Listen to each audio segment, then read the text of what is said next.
Hi, everyone. If everyone could get seated, we're just about to get started. I think some folks are still trickling in, stuck in traffic, but try to keep us on time.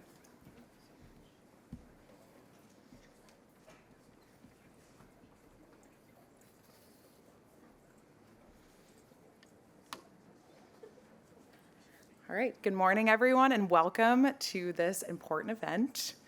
Thank you so much for being here. My name is Grace Hoyt. I lead privacy, safety, and security partnerships here at Google as a part of our team focused on protecting Google's users at highest risk of targeted cyber attacks. I've been lucky enough to work with Michael Kaiser and the Defending Digital Campaigns team for over 3 years. You'll hear more about their amazing work today, but we're so glad to be co-hosting this event with them. You'll hear from an amazing group of expert speakers today on the national and local here in Virginia elections threat landscape, tools for political campaigns to protect themselves online, things that folks are concerned about, threats that they're seeing, as well as things we should be optimistic about, new advancements in cybersecurity, new tools that are available for everyone. I'm really excited that so many folks across government, industry, and nonprofits are here today. I think it's a testament to that. We all know it's very important to collaborate on this issue. It's a nonpartisan issue. So really excited for you to hear from all of these folks. I'm really excited, speaking of collaboration, that we have Google's Vice President of Public Policy for the US and Canada here with us today, who knows a little something about collaboration and bringing people together to solve tough issues like cybersecurity. Mark had over 3 decades of experience as a top strategic thinker, a legislative tactician, political advisor, and coalition builder in Washington, D.C. before joining Google, including as chief of staff to Senator Rob Portman. During that time, Mark helped negotiate and pass dozens of bipartisan bills that were signed into law. He also served as managing partner at a lobbying and public policy consulting firm and as the top lobbyist for the National Federation of Independent Business, where he helped pass the Balanced Budget Act of 1997. Mark began his career in state government as an aide in the legislature while attending The Ohio State University, and during that time he also worked on presidential and congressional campaigns, so brings a lot of relevant perspective to bear. With that, I'm pleased to welcome Mark to the podium. Thank you. Grace, thank you, and welcome everybody. Really, my main job here is to welcome you, and I'll introduce the Lieutenant Governor in a minute. We're kicking off Cybersecurity Awareness Month, and what a perfect time to recognize the importance of cybersecurity in campaigns. Protecting campaigns is protecting democracy. You all have a huge role in that, and so grateful for you to be here amidst your busy day. As Grace said, this is a nonpartisan issue. Of course, right here in Virginia, we have down ballot elections soon. We have a national election next year, and we know that by definition, the risk of cyber attacks increase. Grace mentioned I'm a former Senate Chief of Staff. This makes me reminisce about the 2 years in 2015 and 2016 where, along with the senior campaign team, we had a 7:30 call every single morning, and there was always urgent things to talk about. How much did we really talk about cybersecurity? It's very hard to do because there's some fire you're always putting out. But as we've learned, you really have to have a culture that thinks about cybersecurity first. And even amidst the hustle culture of the campaign, having it right, set up right from day one and the ground up is really important. And it's not just the culture, it's the tools and the technological advancements you have. You could have the right culture, but you got to have the right tools to take on the threats. And AI and machine learning are going to be a part of having the right tools to take on the cyber threats. And by the way, the bad guys in this context are using AI as well. So you almost have to use AI to fight AI, and that's a topic I'm sure we'll get into. So we simultaneously want to celebrate the progress we've made together, but then also be clear-eyed about the fact that there's a lot of work remaining to do on cybersecurity and campaigns. I think many of you are familiar with the tools we have at Google and other companies as well. We offer secure by default protections. We offer the advanced protection program, so you have the strongest security. We've also rolled out our passkeys This year, the easiest and most secure way to sign into apps and websites, and a major step towards a passwordless future. And of course, we're expanding our ongoing partnership with Defending Digital Campaigns by providing 100,000 Titan security keys to high-risk individuals at no cost. So very proud of all of that, proud to be a supporter of Defending Digital Campaigns, and really thank you for all the work you do. And listen, we just want to be a trusted partner to campaigns and know how important this is. And with that, I'm proud to introduce the Lieutenant Governor. I'm being given a thumbs up that she's here. Lieutenant Governor Earl Sears has served our nation in so many ways, also to protect our democracy. You may know this bio already, but it's quite extraordinary. Trained electrician, successful businesswoman, distinguished career in public service, veteran of the U.S. Marine Corps, vice president of the Virginia Board of Education, presidential appointee to the U.S. Census Bureau, is co-chair of the African American Committee, advisory committee on women to the Secretary of Veterans Affairs, and first elected to the Virginia State Legislature in 2002. She's now the first female lieutenant governor of the Commonwealth of Virginia and the first black female elected to statewide office. I'll just close by saying Google is very proud to call Virginia home. This presence here in Reston, then 2 data centers in Loudoun County. And so very proud to be here, very grateful that you all made time in your busy schedule, and I give you the Lieutenant Governor of the Commonwealth of Virginia.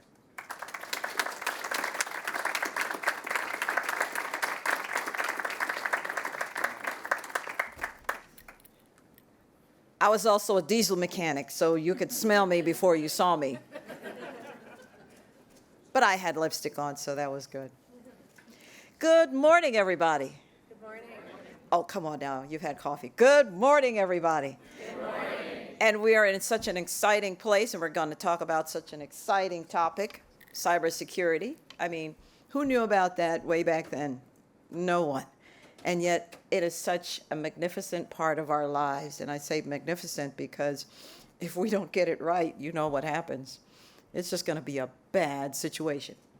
So I am so glad that I'm here. And by the way, I am so glad that I'm, here to also consider that Google, whoever thought of a name of Google? Have you all seen that movie with, yeah, well, if you haven't, you should. And it's a coming to America story, really. And that's what you're trying to protect, the integrity of America, because if we don't have elections that we can, trust, then we have nothing. It doesn't separate us from the rest of the world, and we must be leaders in that space. So thank you again for having me, and I greet you from the Commonwealth of Virginia. Our governor, I think, has the only one with the title of His Excellency. And that, of course, stems from us being a royal colony, the first permanent English settlement. So I welcome you. And I'm honored to be here for your summit, hosted by Google, of course. And you're talking about digital campaigns, and that's very important to me because, after the elections of 2016, we know that Morning Consult poll was done also with Politico, and they consulted the public, and the public said, 65% of Democrats said that they did not believe the election was free and fair. And then in 2020, another Morning Consult poll happened after that election, and then Republicans this time, 70% of them said they did not believe the elections were free and fair. So you see, this is important to us if people do not believe in our elections. And I would argue that our elections are a First Amendment right. We have to believe in the integrity of our elections. And so on that, I fully support the governor's focus on ensuring the accuracy of the data and the attention to detail at the Department of Elections. After all, we can't have dead people voting, can we? They've already had their turn. We have a responsibility to ensure that they're accurate and they're fair. We've additionally taken steps, not taken, by previous administrations. We've completed audits of voters. We have found, even going all the way back to 1960, that there are about 18,000 people still on the rolls that had passed away. We don't think they voted, though. We think they're just fine. We found another 200 and some thousand based on a bill that was put through that became the law, where you're cleaning up the voter rolls not every 6 months, but pretty much every month, and we're coordinating with various other states to make sure that that happens. We've performed a national change of address improvement and conducted removal of people who we have discovered, they're voting in other areas. We don't know that they've voted. We don't think that they've voted, but in our elections, but just making everybody believe that the process is free and fair and clean. However, despite all these efforts, you can, as they say, put tape all around the house to keep out the bugs, but they find a way to come in, and it's the same thing with cybersecurity. People will always find a way. And so despite all these efforts, cyber attacks against candidates and campaigns are very real. They are a likely possibility. So that's why, again, I'm so glad you're here. You heard how many times I've said, I'm so glad you're here, because it means you care. It means you are paying attention. It means that somebody is going to do something. And all the answers don't rest with government. Of course not, it can't. You're the experts in your field, and we look to you to help us to find the situation so that we can say to the public, your vote is fairly cast, it's fairly counted, and you may not like the results, but here we are, and we live to fight another day. In fact, being from a third world country, you've heard I was born in Jamaica, this process that we have is fascinating to me. How so? Well, I'm glad you asked.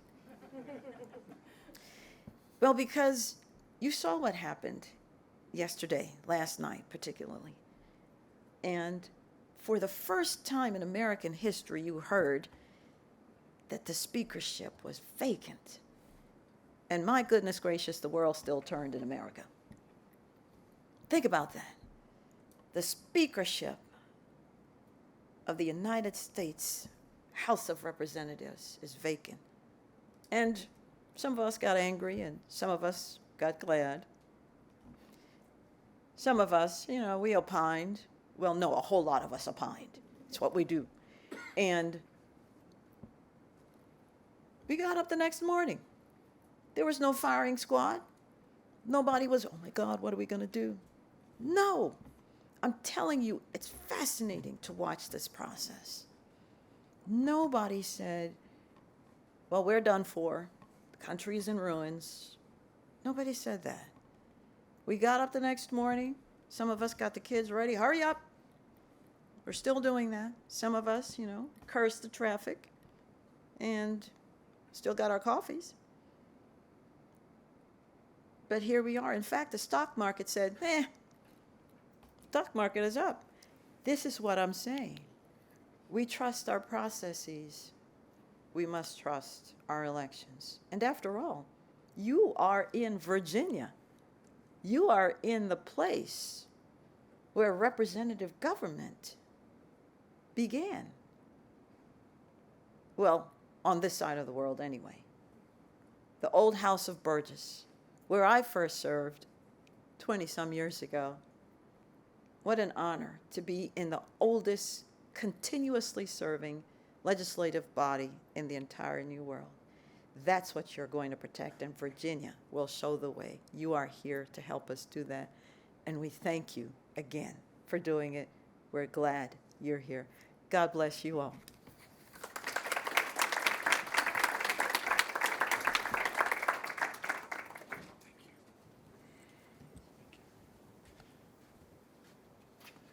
Good morning. Oh, come on. Good morning. Great. Thank you, Lieutenant Governor. That was fantastic. There's something I actually 100% agree with you on, which is I'm really glad you're here. You always throw a party. You want to make sure that everybody shows up. My name is Michael Kaiser. I'm the president and CEO of Defending Digital Campaigns. My chance to give you a little welcome here and just say thank you for coming. I would be remiss, I'm the former executive director of the National Cybersecurity Alliance, if I did not remind you that October is National Cybersecurity Awareness Month, or maybe Cybersecurity Awareness Month as we now call it.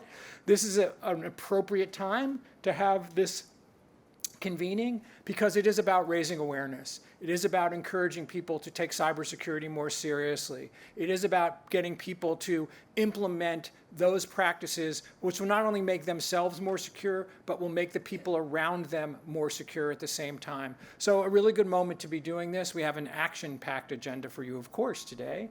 And it's my honor to kick it off with a small fireside chat with a couple of distinguished guests who I'll invite up right now, and we will take our places. So good morning, everyone.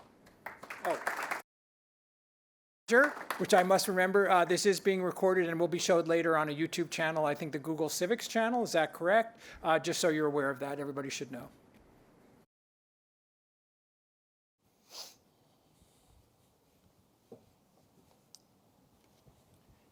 Okay, good morning. Morning. Let's just start. Why don't you just introduce yourselves and we'll take it from there. Matt Rhodes. I was one of the founders of Defending Digital Campaigns. My background in politics goes back to the Bush-Cheney era. Some of you might not even have been born then. And then eventually I met a guy named Mitt Romney. I ran his campaign in 2012. And now I'm in the private sector. That's where old political hacks go off to when they time out. Well, hello, good morning. My name is Charlie Snyder. I'm head of security policy at Google, and I kind of the bumper sticker in my role is I try to help organize Google's people, talent, technology to help address some of the kind of pressing public policy challenges related to safety and security online. Most of my background is in the US government, in the Department of Defense, and I spent time in Congress as well, all working kind of on information security, intelligence, and kind of matters related to that. And I'm very excited to be here today. Great. So let's just have a conversation and talk about, Matt, I really want to start with you. I wasn't there at the beginning of the inklings of DDC. I wouldn't say I'm a latecomer, but I wasn't an early person either. You were. It emerged out of some things you had seen. It emerged out of some work that you had done with some other folks. So can you talk about why did you form DDC? What was behind all that? Well, it all started in 2016. I had a client who knew a guy named Robbie Mook who had just wrapped up being Hillary Clinton's campaign manager in 2016. And my client asked me, would you sit down and talk to Robbie? And I said, of course, thinking that Robbie wouldn't take me up on the offer or my client up on the offer. I had been, at the time, involved in a pretty partisan super PAC called America Rising, which was not very supportive of Hillary Clinton and her efforts at the time. But Robbie came in. He had joined a very exclusive club, unfortunately, that you don't want to join, which is campaign managers who lose general elections. He was a little beat up, a little banged up. We had a nice meeting, and during the course of the meeting, he had talked about, some of the hacking situations that had gone on during the 2016 campaign. And I mentioned to him that in 2012, on our campaign, we had experienced something similar. It was the Chinese who had hacked into our campaign during the primary in 2012. And back then, no one really cared about it. That's probably why no one here really remembers it. It was a different era. And he mentioned he was already thinking about what he was doing. So if you know Robbie Mook or get to know him, he is moving in one direction, and that is straight down the road into the future. And he said he was talking to the Kennedy School up at Harvard, and they might pull together some kind of cybersecurity effort. And he was like, I'll come back to you if we do it. Maybe you could be a part of it. And I was like, sure. And again, then Robbie came back, and he was like, we're doing it. Do you want to be a senior fellow at the Kennedy School at Harvard? And I was like, I guess so. Sounds good. And so then we went up there and we teamed up with Ash Carter, who has since passed away, but he was a former Secretary of Defense, and created this bipartisan cybersecurity effort up there. And back then we were just kind of in the role of educating, talking about the threats that all campaigns faced, and trying to do it in a I guess civilized is the way, just because it was the tension then from a political standpoint, it was just so hot.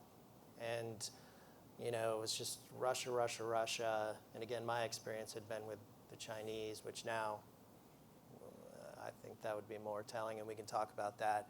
And so we set up an effort up there. We did a lot of education, brought a lot of Secretary of States in. We were really focused on election security and just raising the profile. And it was an interesting time, an interesting period, and we did it for about 2 years at Harvard. And so you did it at Harvard, right?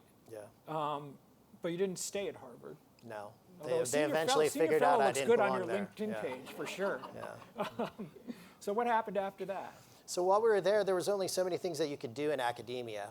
And we started thinking about, Robbie and I, like, what else could we do and how could we actually really help campaigns? Because in the beginning, we weren't talking about Secretary of States. We were thinking about how could we help Republican and Democrat campaigns.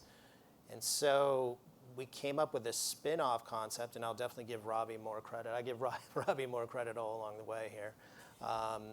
And he came up with this concept. What if we set up an outside group that can be a conduit to campaigns on the Democrat and Republican side and help provide them with cybersecurity, technologies, vendors. And in talking through it, we quickly realized, well, campaign finance law doesn't allow you to do that. And so then we started thinking, well, how do we put together the greatest legal team in campaign finance history and try to get a waiver to allow us to do in-kind contributions on the cybersecurity side. And so that's when we brought in on the Republican side Michael Toner, who's right here in the front row on the Republican side, who's longtime Bush Cheney career and was on the FEC. You were an FEC commissioner. And then on the Democrat side, Robbie brought in Mark Elias, who was Hillary Clinton's campaign finance attorney. And so we came together, we went to the FEC, the four of us. We testified, Robbie and I, in front of the FEC, which was interesting. It was, because usually when you testify, you're like in trouble, especially if you're me. But we were not in trouble. We had great legal support behind us, and we were granted a waiver.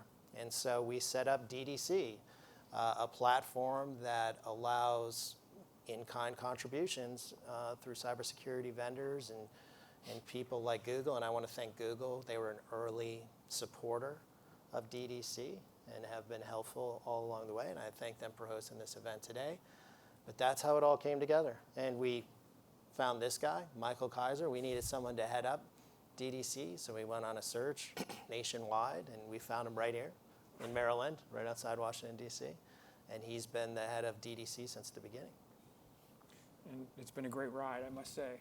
It's been thank you really for doing interesting, and I really appreciate it. And I think that's important to understand this history because, for us, that history is the foundation of everything we do, right? We bring that approach, that nonpartisan, this is for the greater good approach to everything we do. And that DNA comes from you and Robbie and some others who really, the legal folks who helped found this. It is in the AO. I mean, it is part and parcel of what we do, and it's so critical. So I just really appreciate that, that was part of how this all got started. Charlie,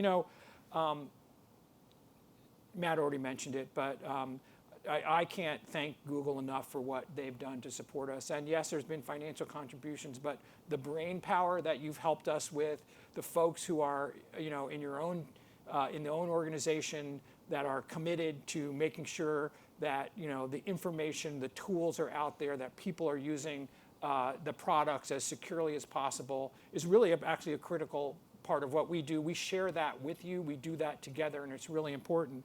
But I know that we're not the only people that you work with, right? That Google collaborates a lot with other folks, and that's part of what you do. So maybe you want to just talk about a little bit about what Google does, and it doesn't have to only be in the U.S. It could be worldwide. I'll let you decide, what the canvas is you want to talk about. But to think about like how you try to move this protecting of these democracies and these high-risk users forward across the globe or locally, however you want to. Sure. Well, thank you, Michael, and both of you for the kind words. And clearly I can only, barely take any credit whatsoever for all the kind words. I mean, we have an amazing team at Google working to kind of push all of these activities forward. First, maybe just kind of the why, Google feels the need to invest here. And I think there's kind of two quick ways to answer that. First is kind of on the principles, is that, at Google, we feel a debt that we need to repay to our democracy. And the democratic system and all the associated kind of values, freedom of association, freedom of the press, that allows a company like Google to flourish. And we would not flourish if we were in a different system. I think the American economy and political system is what leads to places like Silicon Valley and all of that innovation. So we definitely feel it's incumbent on us to do what we can to give back and to support that system and those values that we've so greatly benefited from. And then on a just far more kind of practical level, our mission is to, or our motto, our mission statement is to organize the world's information and make it universally helpful and accessible to people. And threats we see to elections run directly counter to that mission. We can't do that mission if platforms have misinformation, disinformation, if there's hacking going on. Our job is to provide safe and secure experiences to our users.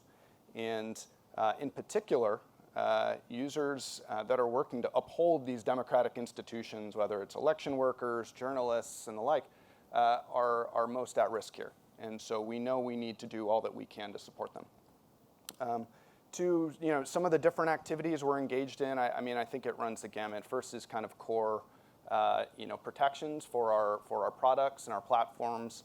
I think the best things we do are baked into our services by default. But then there's additional protections that we work to roll out and really market to those high-risk users. And I think there's a YouGov poll last cycle in the midterms that I think almost half of political figures and journalists who were surveyed said that their account had been compromised in the prior year.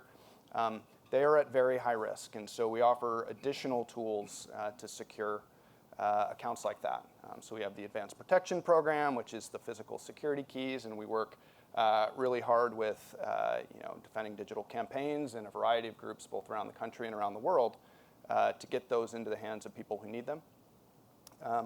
And we also work to sponsor and give trainings on how to use our technology in the most secure manner. Through the Campaign Security Project and partnering with USC, I think last cycle we did trainings in all 50 states to people associated with the political process on kind of both sides of the aisle. So this is something we care very much about, and frankly, you open the door to the global conversation. 2024 is a really pivotal year worldwide, not just with the U.S. presidential elections, but with elections in Taiwan and India and the European Union. So this will be a huge, huge focus for us moving into next year, and we're just really happy that we have such great partners like you that we can get the message out and get the technology out. Yeah, thank you. We think about that 2024, like obviously we're U.S. only, but we think about that perspective from cybersecurity as the attack surface, right? Yeah. That like in a midterm election, there aren't that many state ledges up, but or on an off year. But next year, I think there's like 60% of all state legislatures. There's thousands and thousands and thousands of campaigns, which to me in cybersecurity equates to attack surface, right? If you have 400 campaigns, that's one thing. If you have 20,000 campaigns, that's a whole other thing. And I think, and that's probably underestimating actually the number of campaigns that'll be out there. So I think it's really important that we think about all that. I think that this is a little bit of a self-serving question, but I'll ask it anyway. DDC, as Matt told us, evolved in this very, nonpartisan, I like to say non-aligned, neutral way.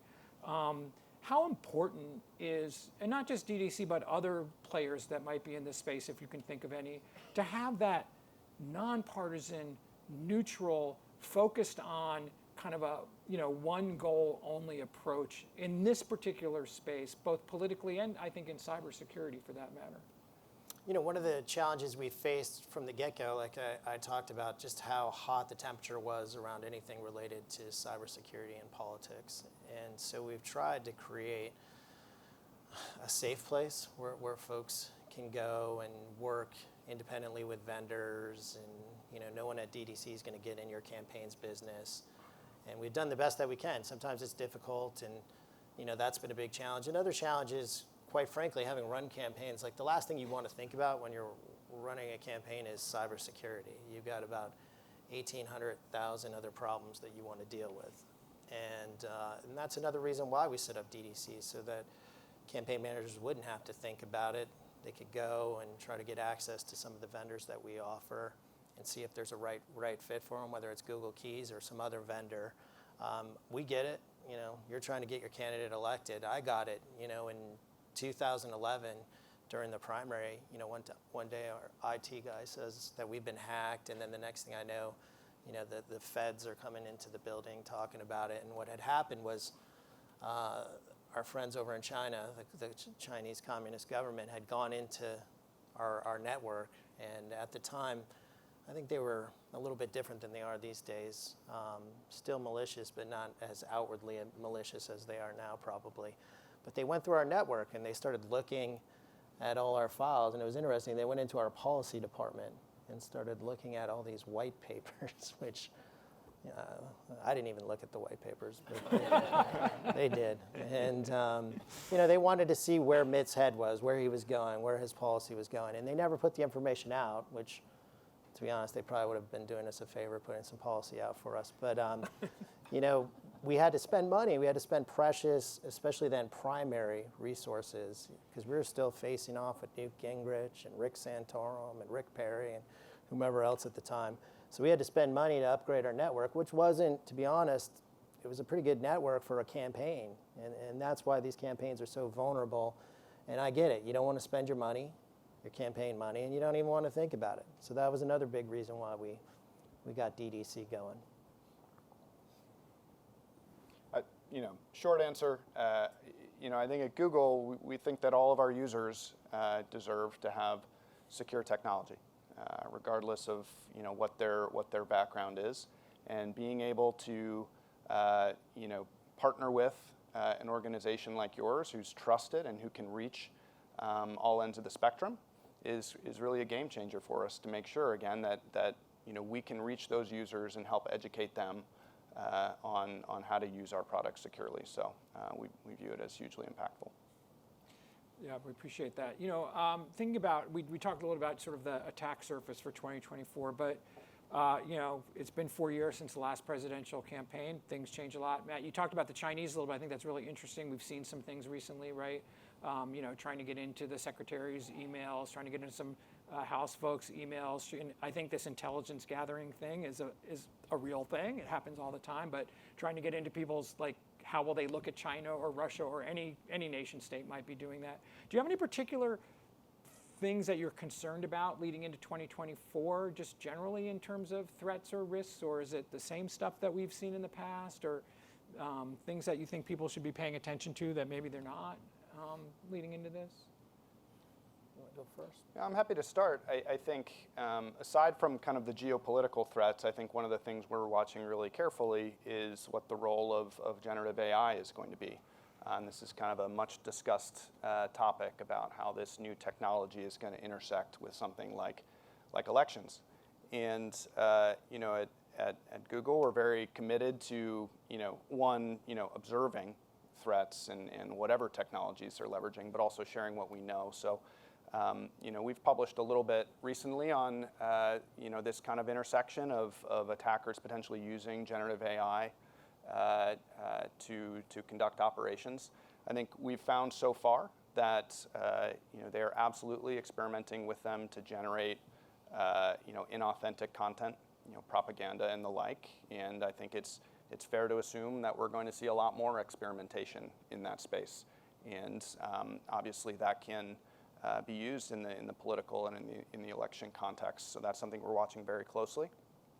The other is using generative AI to help write kind of more believable phishing emails and social engineering attacks. And one could imagine, if you're not a native English speaker, being able to use these tools to write convincing English language emails would be quite effective. And we have seen that experimentation as well.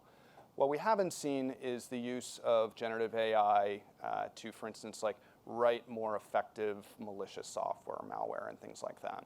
And those are things that we're going to be looking at over kind of a longer term, but we haven't really seen that come to fruition. But certainly things like social engineering and using it for kind of misinformation and disinformation is something we've seen already, and we're going to be watching very carefully.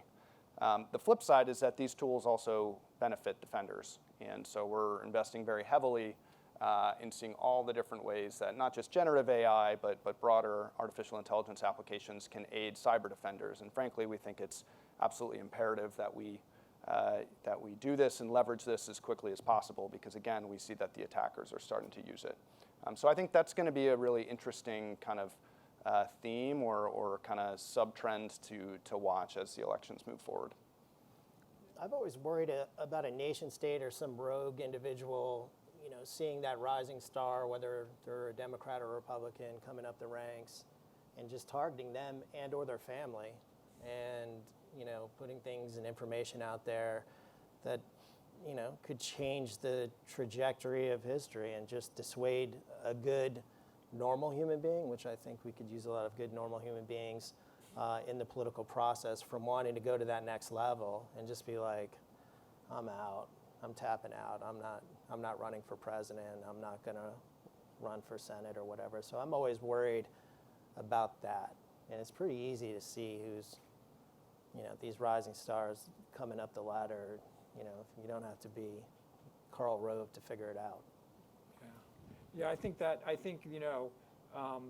we, to that point, Matt, we always talk about that people are the targets in a lot of this stuff, right? You think of a campaign, but it's really the people who are the targets, whether it's, coming after a candidate personally, in some way, or a member of the candidate's family, or trying to get into the campaign through maybe a candidate's, teenage gamer, right? Whatever those people are one of the biggest risk factors. And running for office is a humbling and humiliating process to begin with. We don't need outside hackers or nation states making it even worse. Because you're going to sales pitches for people running for office. You're going to lose good people. Well, we need good people, and that's why we have to take.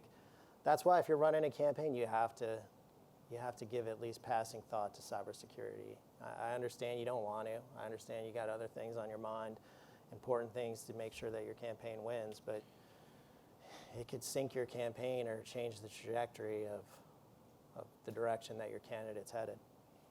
Yeah, I think it's really important for people to note that. I think, we talked a little bit about sort of, DDC, that's great, but, we're just one organization. There's only, so much we can do. We have the political community is actually made up a quite diverse group of organizations, right? I mean, it's not just campaigns, right? And it's not just parties. There are state parties or committees. There are digital firms. There are, pollsters. There are all kinds of folks who touch campaigns.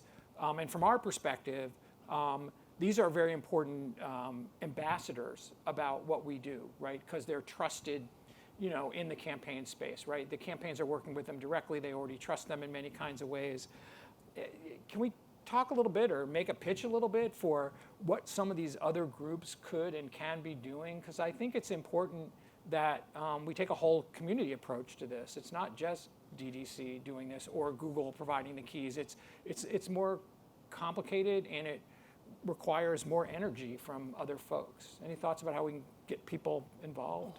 Well, I think one thing that you guys have been doing now at DDC is not just going to the people that are on the campaign staff, but like you said, looking at some of the folks, whether it's a campaign finance lawyer, or whether it's the pollster or media consultant, and making sure that you lock down their company and their firm, and they take it serious, because those are inroads, especially at the presidential level, to get into the inner workings of the mothership. Yeah, I think it's worth connecting,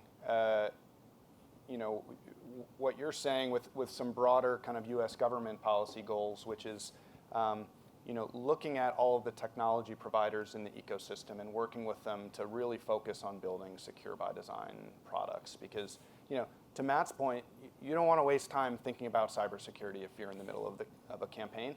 And for many products, it really does take learning how to use the product and switching on different configurations, and it just takes too much time to get that product in a secure state to use.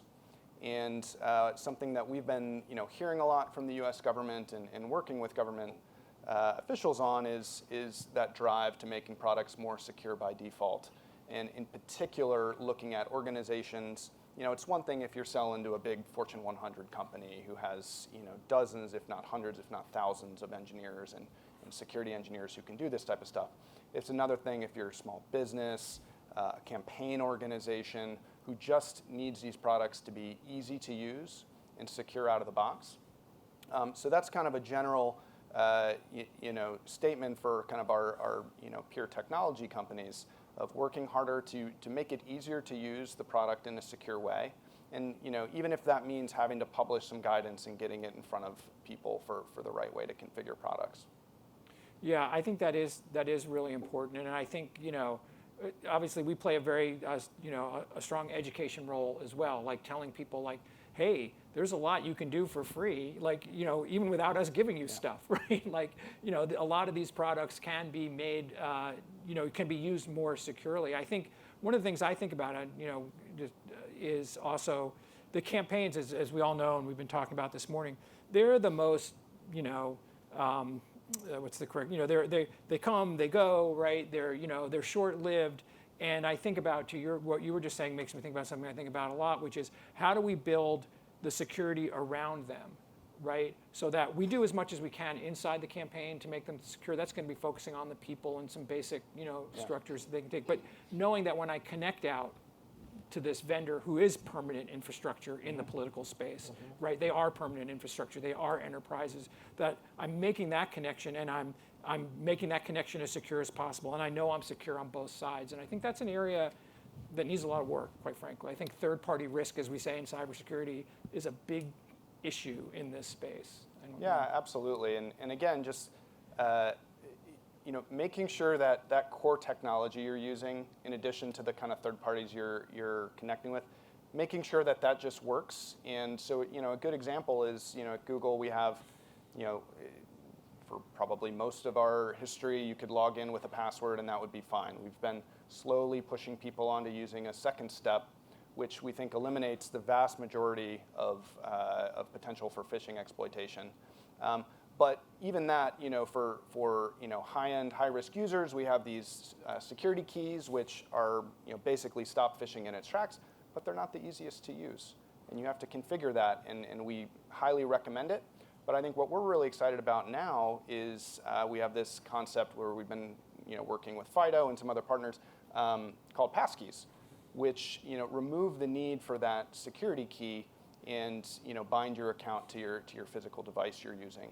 And that's going to make things a lot easier for campaigns as well. And so figuring out what are those controls that really work, and then just like having them on by default and making them more and more seamless, I think will kind of raise the level of security for everyone. Yeah, all in favor of that. I've been doing this for a long time, and I think as much as you talk about harder to use, there's no question in my mind that since I started working in cybersecurity in 2008, security is much easier to use than it was back then. So I don't know if you have any last thoughts you want to share, any thoughts, people looking ahead, encouraging people to get involved, whatever you might want to share. Yeah. Let me be optimistic, because I feel like I was doom and gloomed. We've come a long way at DDC, thanks in part to folks like Michael who have worked there, and people at Wiley Ryan and other law firms that have helped us do the things, and all of our supporters. And I won't start listing them off because I'll forget one and someone will get grumpy. But we've come a long way. Like in the beginning, like I said, no one some Democrats cared, but no one really cared on the Republican side. And it was just such a hot situation, and I get it. Things were really hot in this space. And just the efforts and education and some of the, bipartisan efforts to use some of the assets that DDC provides on both sides has been really encouraging to me. And I think we've come a long way. There's ways we can go further. I know we're looking to try to get beyond just focused on the federal candidates, because when we first went to the FEC, it was just federal candidates that we're focused on. So I'm excited about how DDC is getting its tentacles into all different types of campaign organizations at the state and federal level, and it's not just all about presidential campaigns. So I'm excited. There's more work to do. Obviously, you guys are in the room, so you guys think it's serious. So I thank you all for coming today and caring or thinking about this. And so I feel good. We've come a long way. No one cared. No one cared in 2012, I'll tell you that. Out in the wilderness. Yeah. I'm going to second that. My last job in government, I was in the national security space during the 2016 presidential election and all the kind of crazy hacking stuff that occurred during that cycle. I think we're in a totally different place now, both in terms of the information space as well as cybersecurity. And I think a lot of it is in large part thanks to these organizations that have sprung up to keep the focus on this, and again, ensure that message gets to the right people. We know attackers are going to evolve and keep trying to subvert our democratic institutions, but we now have this infrastructure in place, the industry, civil society, the nonprofits and government who's really focused on this, and I think it makes a huge difference. Great. Well, I want to thank you both for being here this morning. Really appreciate it, and thank you, Matt, for founding DDC, and I agree we've made some progress, but the road ahead is still pretty long. But we'll get down it. Road goes on forever. I guess it does. Thank you all. Thank you.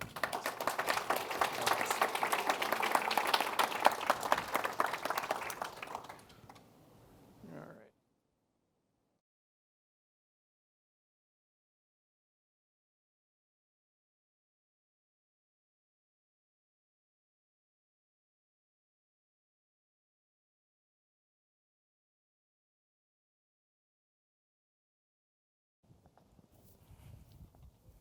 Good morning, everyone.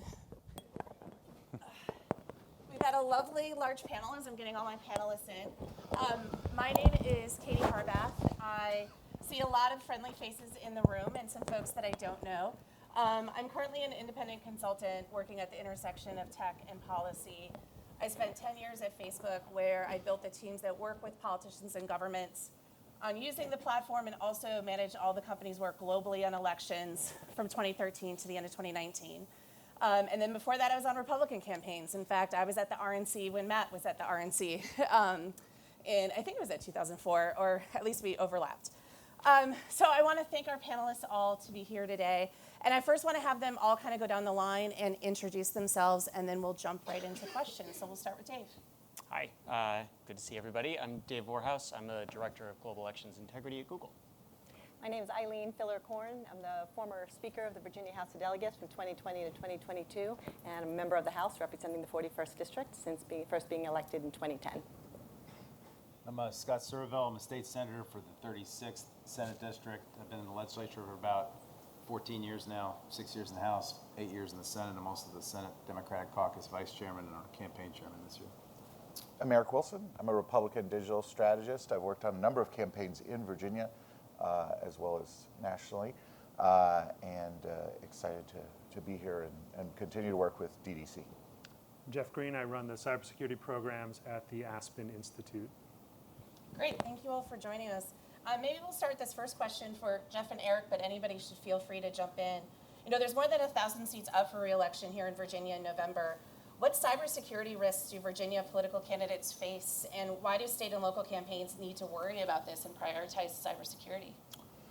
Well, we say that Virginia is for lovers, and that goes for lovers of elections, because we get to vote every single year in Virginia. So that makes us an easy target for people who are looking for elections to test things out on in 2023 before taking it big in 2024.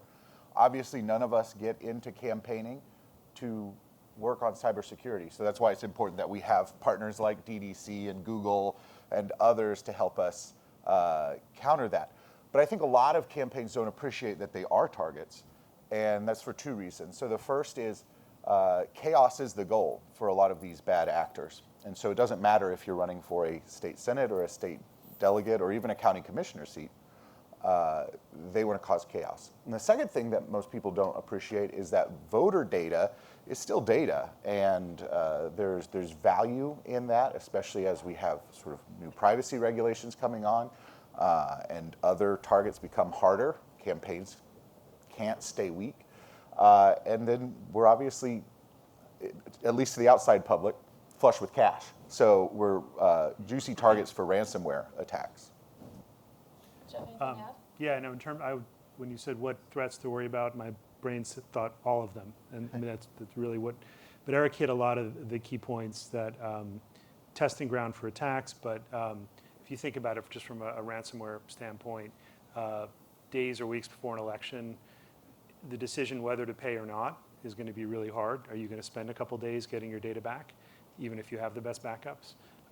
So if I'm a sophisticated criminal, and the criminal gangs are very sophisticated, they're going to know when and where to strike. The good news is there are organizations that are trying to help, DDC, Google, and I think the better news is the things that organizations, campaigns need to do to achieve a good level of security are relatively simple. So focus on it because it is a low cost, high payoff, even though you may never see the actual payoff. But it really is not that hard to do the basics when you put your mind to it. Yeah, if you're going to hear some themes today, it's going to be that you don't have to do this alone, and any of your campaigns or you could really be susceptible to this, because I'm sure many of you, either yourselves or you might know of somebody.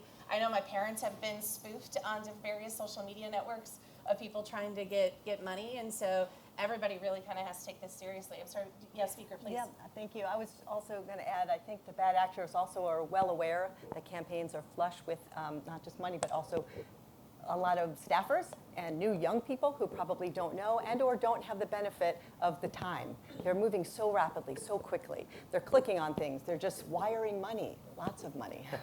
So that's an issue too. Yeah, we kind of joked in our prep call that we're going to say LastPass a lot and like good password protection. Like if your password is password 1234, the name of your cat, anything like that, if there's one thing you do when you leave this discussion today is please use a password service or something like that to make it more secure. Speaker Filler-Corn and Senator Storvelt, Northern Virginia is the largest data center, has most number of data centers in the world. I'm curious what you've seen in your career related to cybersecurity.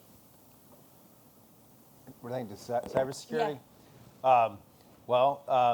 Yeah. Eileen talked a moment ago about the amount of information we get. I mean, I have a database with 40,000 people in it with their addresses, their emails, their phone numbers, the amount of money they've given me. That from my point of view, it's the most valuable asset I have as a candidate. And when we hire people, sometimes we hire consultants to come into our firm. They often want to try and export my entire database and take it with them. And so I have to stay on top of that. As we get on the campaign side of things, one of the things we've been doing lately is trying to get people to apply early to vote by mail. And a lot of people have developed their independent applications for people to apply to vote by mail. And that requires people to give us their birthday, the last four of their social, and some other information. And we've had to try to figure out ways to keep that secure so people feel comfortable actually applying electronically through our websites to be able to participate electronically. I don't know if you've noticed, but the Governor Youngkin, when he's now decided that they'd like to start voting by mail too after 4 years of saying it doesn't work and it's horrible and insecure. His whole theme is secure your vote, trying to dispel a lot of that to get people to participate. And so, it's that's been a theme this year that we've been coping with. Fortunately, I haven't had any I've never been a victim of a cyber attack in my campaign. I have colleagues who have. I'm sure people like to get a hold of my Twitter handle and embarrass me. I have some other people in our campaigns who had money stolen from them. Senator Saslaw had $700,000 taken at his account, which he just recovered 8 years later, about a month ago from the FBI. It was more of a routine embezzlement than a cybersecurity hack, though. But you know, I think all of us are aware that we're all targets. Yes, I am just adding to that, and you know, I think there's been lots of instances, as I knew I was coming here and speaking with different members. I think everyone has their own stories, and certainly as speaker and prior to that as leader, I spend a lot of time just communicating with our members and their team, because most of the folks on these campaigns just really don't even know what they don't know. So having you know, experts step in and provide resources and really just information, I think is invaluable. As I mentioned, there's a lot, you know, these campaigns are, you know, dealing with a lot of money, but a lot of people. And we all know too that this is not just, you know, we're focusing on campaigns, but also just government. I mean, obviously, and I know as speaker, I remember there was an issue as well with legislative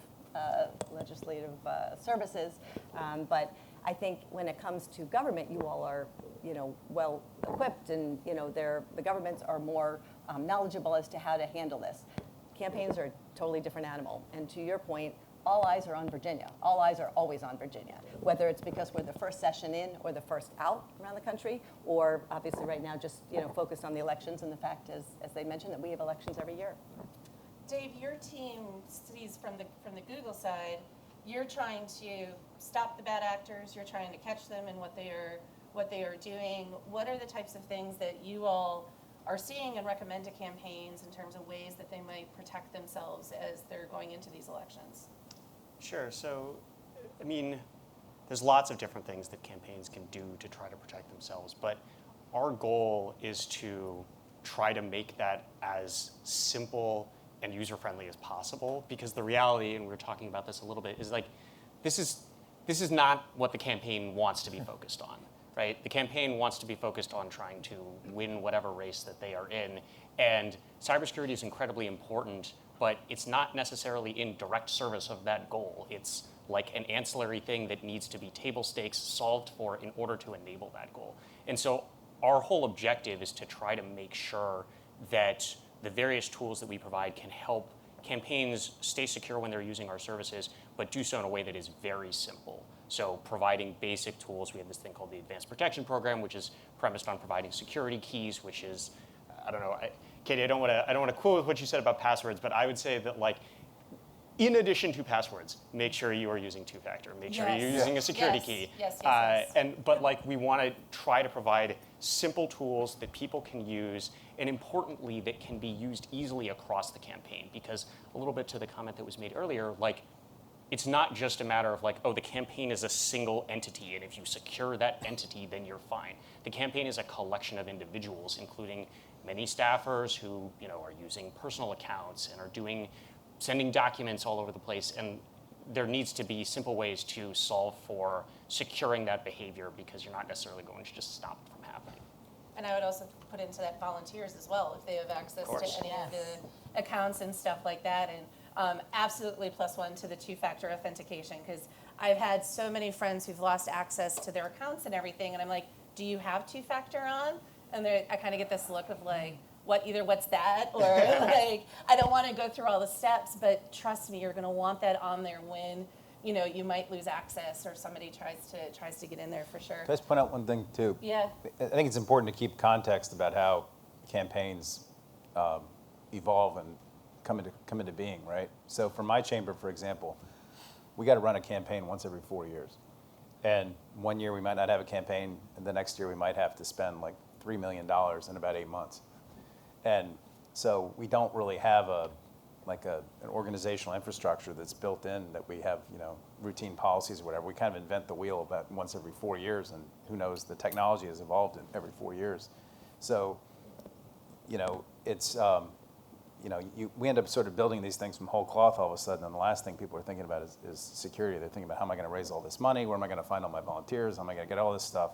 Nobody's thinking about that. And it's not like we're there for like 4 years straight just running an organization. Like, for example, you know, U.S. congressmen have to run every 2. Eileen had to run every 2 in the House. They're kind of a constant campaign mode. Us, not at all. And we go through a tremendous amount of money. I think there's probably going to be about $80 million spent in this Virginia Senate cycle, just on the Senate side. House side, probably another 60 to 80 million or something like that. A lot of money flying around in a very short period of time for people to try to tap and get their hands on and create chaos with. And again, with staff, and as you point out, volunteers too.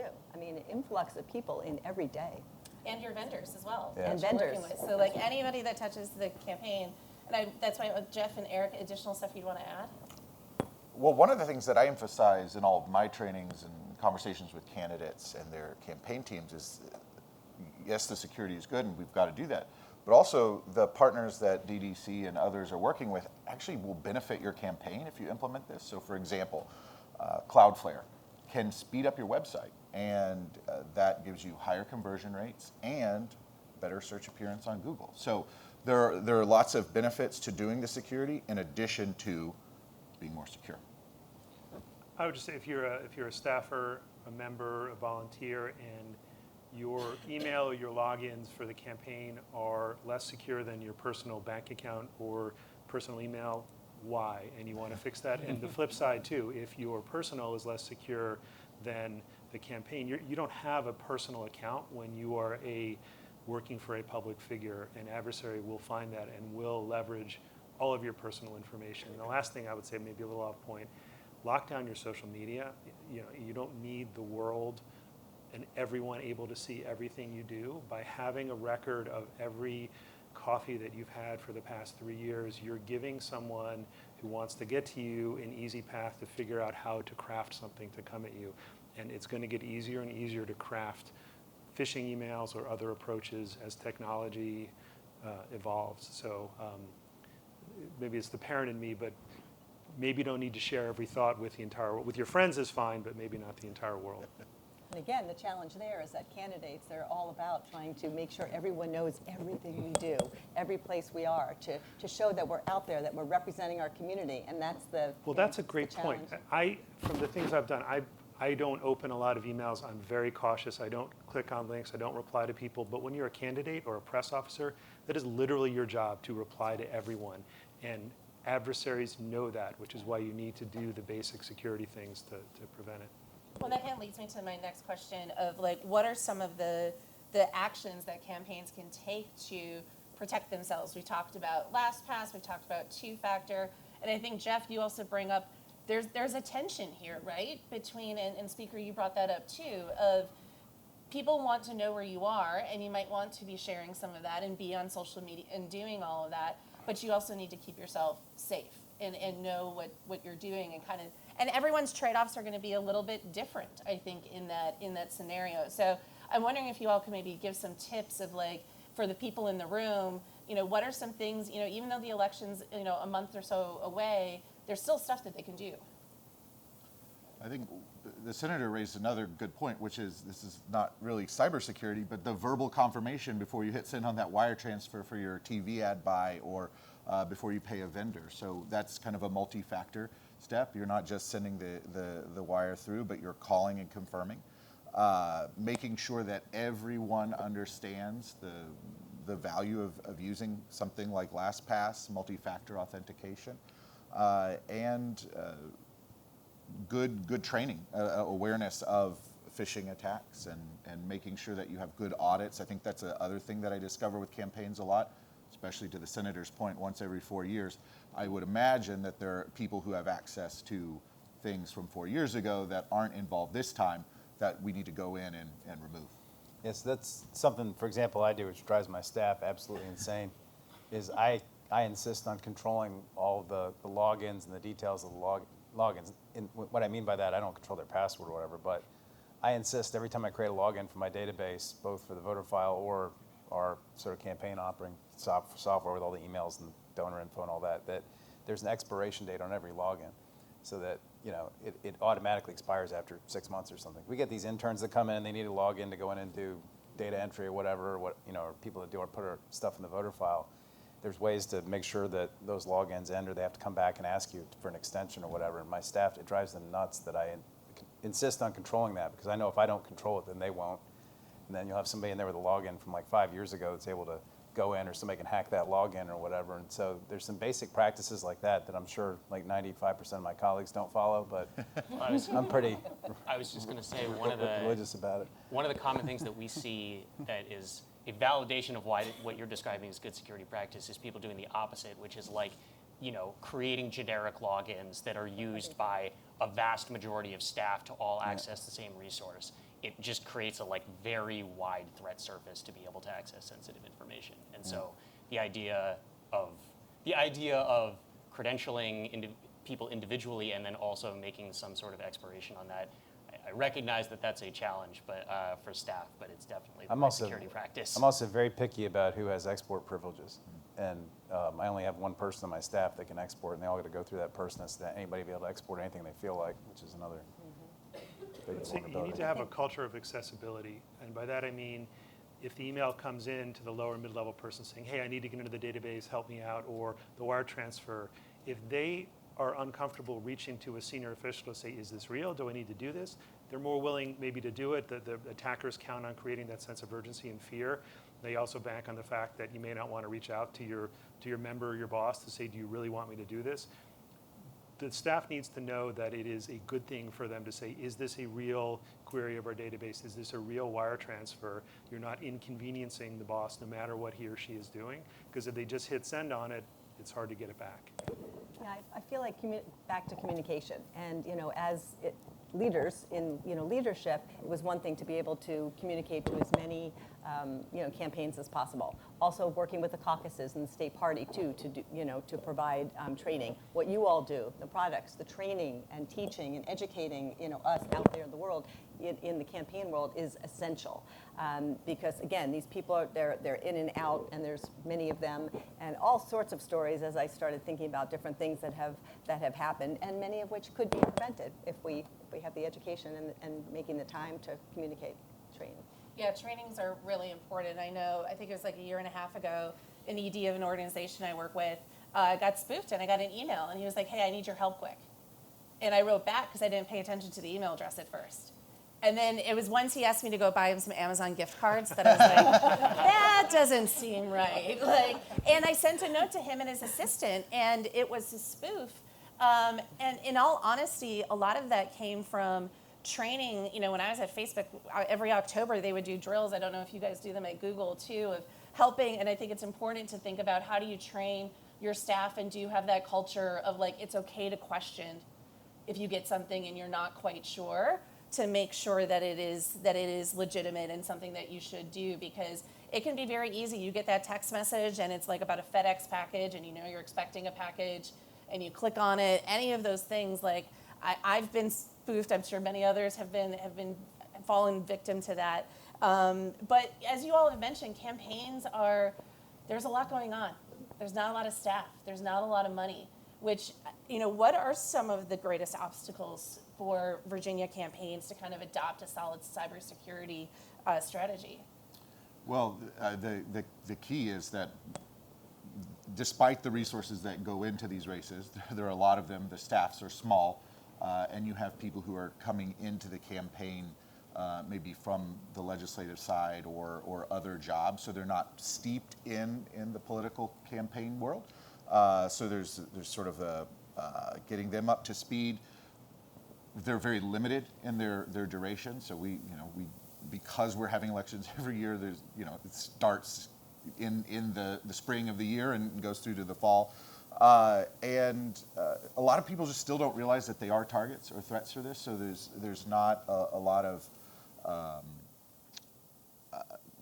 need to go out, or at least the campaigners don't feel like they need to go out and do this, so they don't take it seriously. Unfortunately, I think it'll take an event to wake people up and pay attention to this. And then, of course, because Virginia is we have a large House of Delegates and a large state Senate, we're drawing from candidates all over the spectrum of professional backgrounds, and so there is a lot that goes into getting people up to speed to just being a candidate, let alone adding on all of our cybersecurity requirements. I think, the last panel was mentioning, in addition to that, there's a lot of new technologies. These threat vectors are constantly changing. So it's not necessarily that you can have, put something in place and be done with it. It's something that you have to constantly kind of be adapting. And I think AI is one of those places that is definitely going to really change this landscape. I think that that's definitely true. Like, I think that there's a big unknown about the way in which AI will play a role in the upcoming elections, other than everybody agrees that it will play some sort of role. But like, given the uncertainty surrounding that, it's impossible to expect every single campaign to have like the nimbleness of defense to be able to adapt to what new threats might look like. And so that's why like just the basic stuff that we're talking about is the most important, because you don't know exactly what the role of AI or whatever new technologies are going to be in the campaign.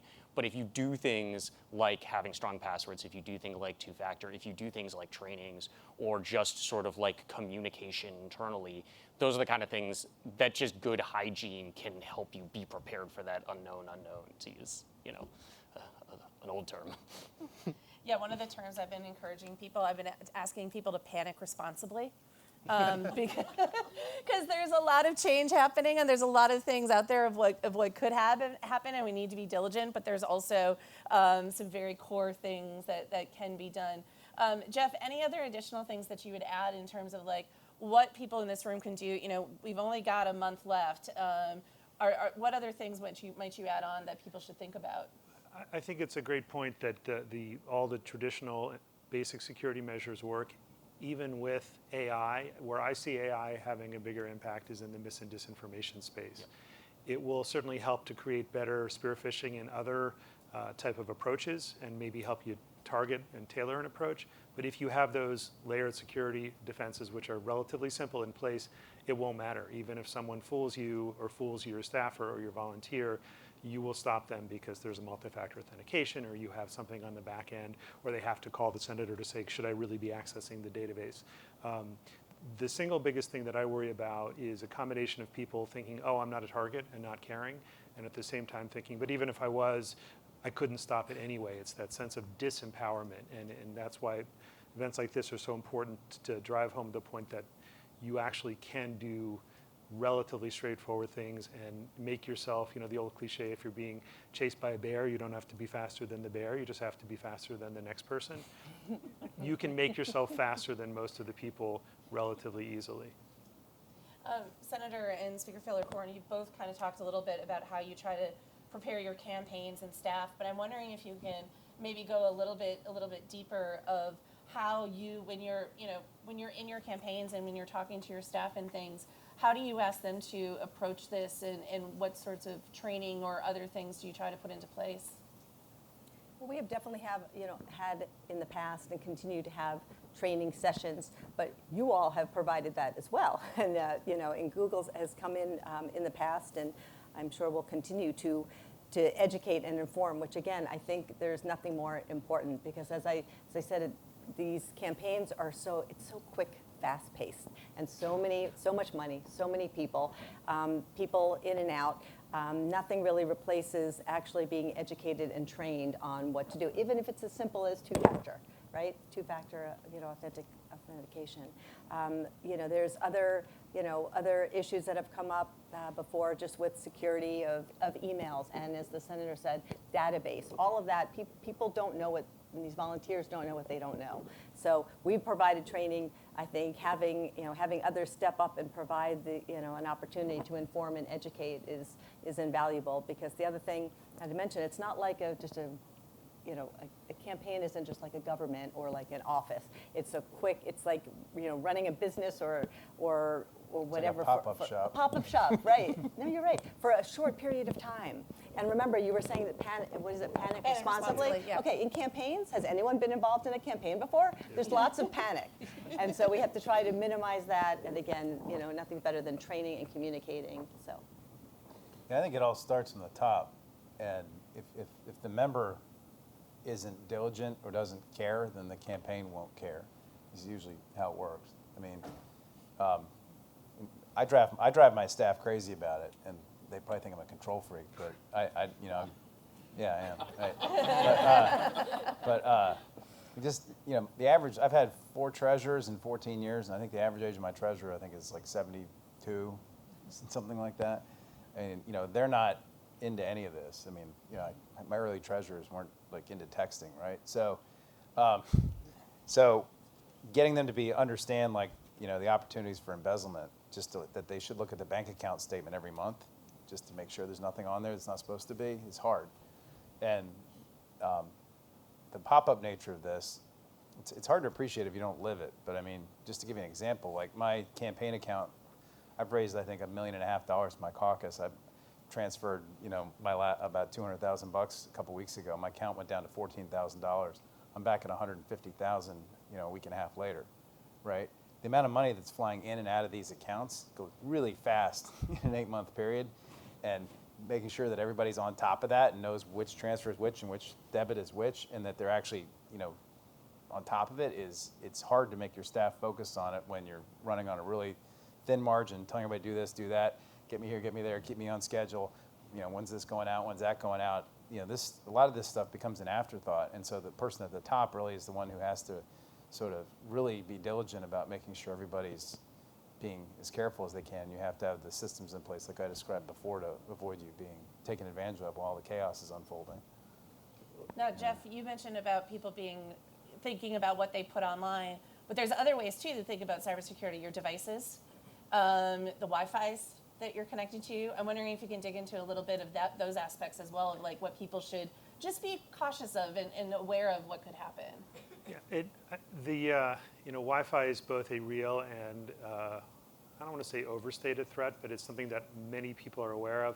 I use a VPN and I'll log on to most Wi-Fis, and even though I know that in general that's enough, frequently I'll tether to my phone as a hotspot. If I get a good signal, I just feel safer that way, and even though I don't need to. The physical location of your devices, and again, someone needs to be targeting you, but don't leave them around as I did over there for someone to be able to. We thought we were at a cybersecurity conference, so we thought we were safe, but maybe we're not. Safe place. But I mean, it is, I too was struck by the panic responsibly, because that, from parenting through professional life, that's really important. And whatever attacker or bad actors coming after you, they're going to try to instill fear and panic. So take a deep breath and figure out, do I really need to hit send on this wire transfer without checking, or should I check? So being a little thoughtful and trusting one's instincts. So there's the human aspect of cybersecurity, I think, is often misunderstood, because what really the attackers are trying to get you to do is act in a way you wouldn't if you stopped and gave it a little bit of thought, and they're counting on that fear. If you are the target of a sophisticated actor, nation state, or otherwise, over time they're probably going to find a way on, so you want to make it as hard as possible. And the last thing, though, I would say on the AI and misinformation, it really, I think, is an increasing issue at the local level. I used to say all politics is local. All propaganda is local now. If you look at the reporting in the New York Times the other day, I think yesterday, about Russia trying to change perceptions and public opinion about funding Ukraine, they're not necessarily going to do that at the national level. They're going to start at the grassroots, because they've spent time and money understanding how to change opinions in the US. So that's very real, even at the local level. Another thing too is people kind of doing an audit of what information about you is online. I use tools like Delete Me. I know there's others. Dave, I know Google offers some tools as well. I think you can even go on Google Maps even and like request that like your picture of your house is fuzzed out or something like that. You can do that.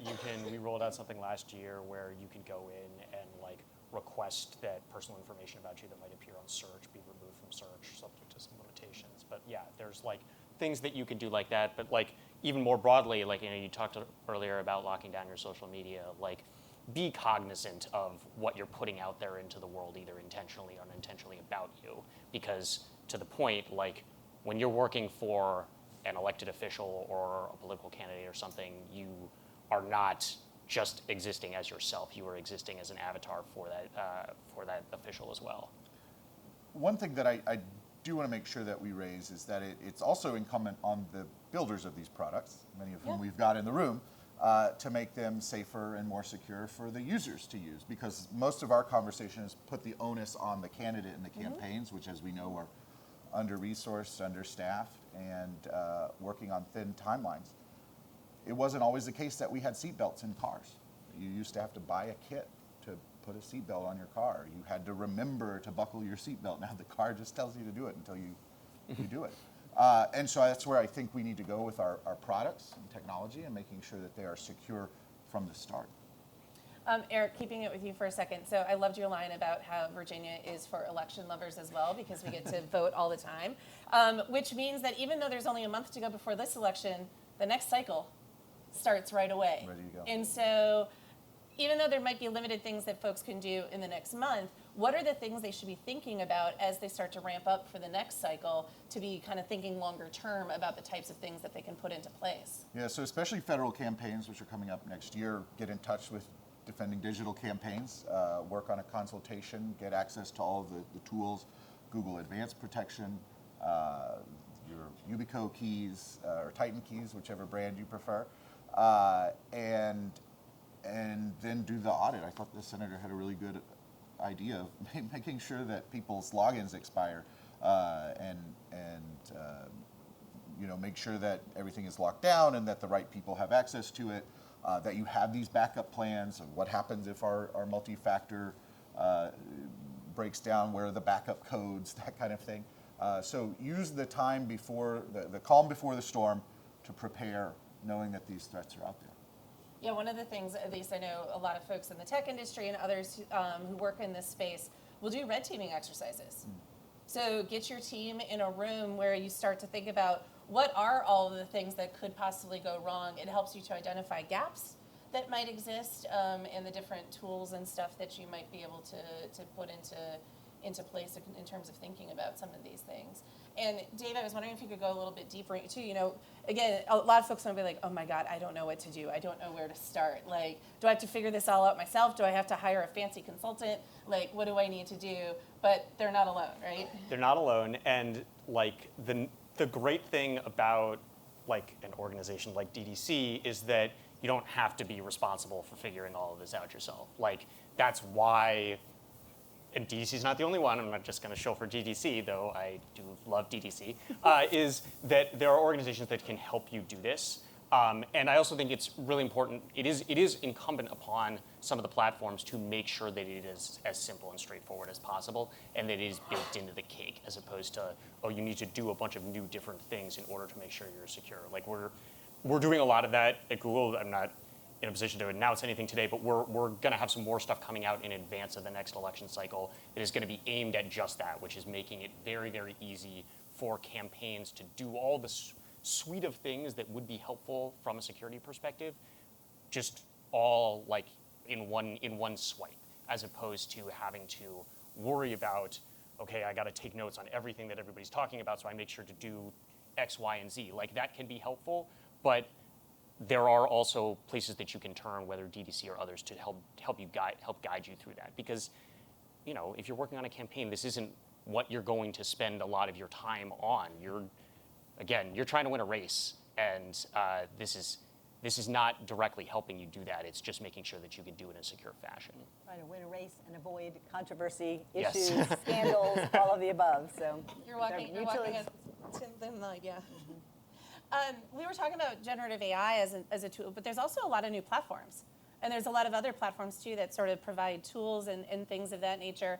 And there's probably a lot of campaigns wondering, oh, my gosh, do I need to be on Threads, Blue Sky, Mastodon? Like, am I on Rumble? Am I on, all these different platforms? And Eric, this might be a good question for you to kick off with.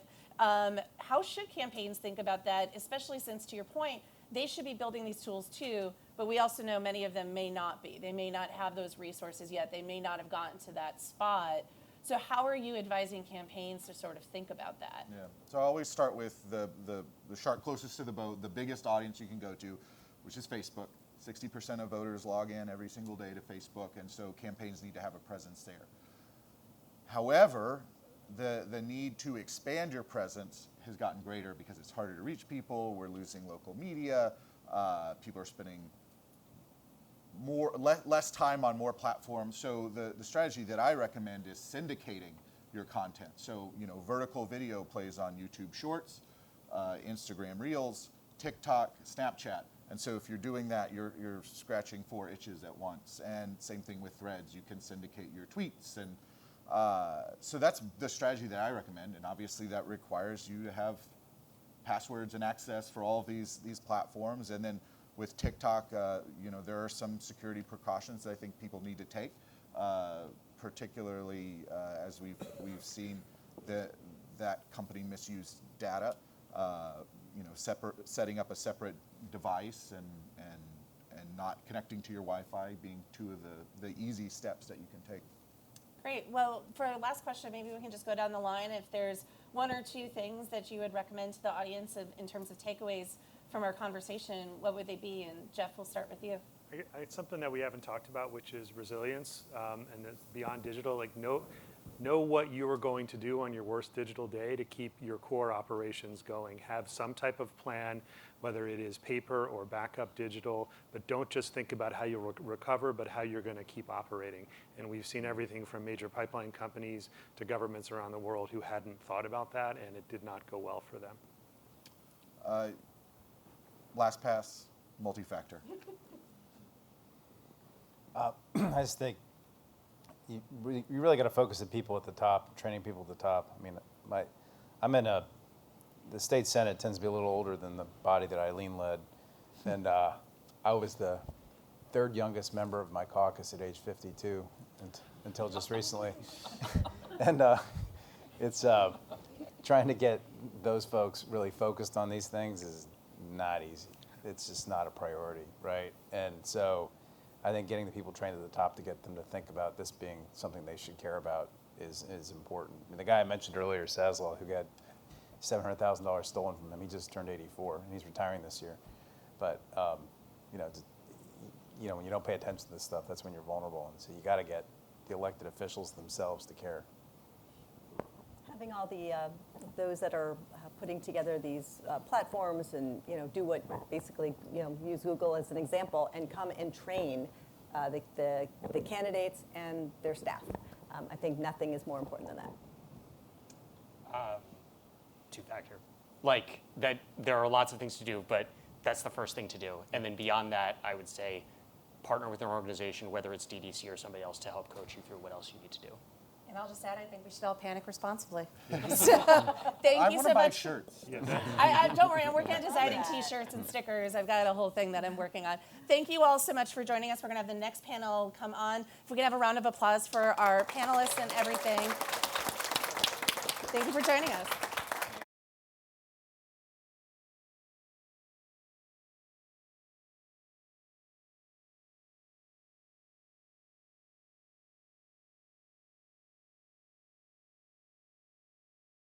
Battery switch out moment here. It's technology and it all runs on batteries, so a couple of these lavaliers.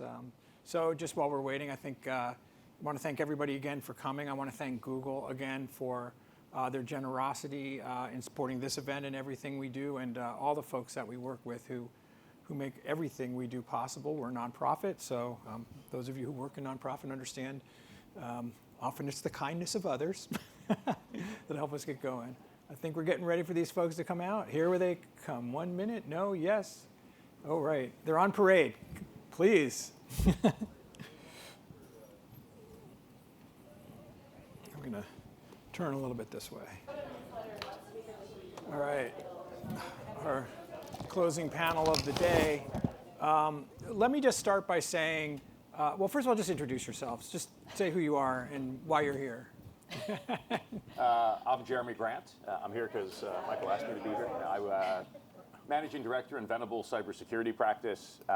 In that role, I also serve as an advisor to a standards body called the FIDO Alliance. FIDO stands for Fast Identity Online. You might have heard some of the other speakers talking about it before as the standard behind passkeys and security keys, a way to basically solve the password problem. And so I was asked to come to provide a little bit of perspectives on the identity and authentication layer of security for campaigns today.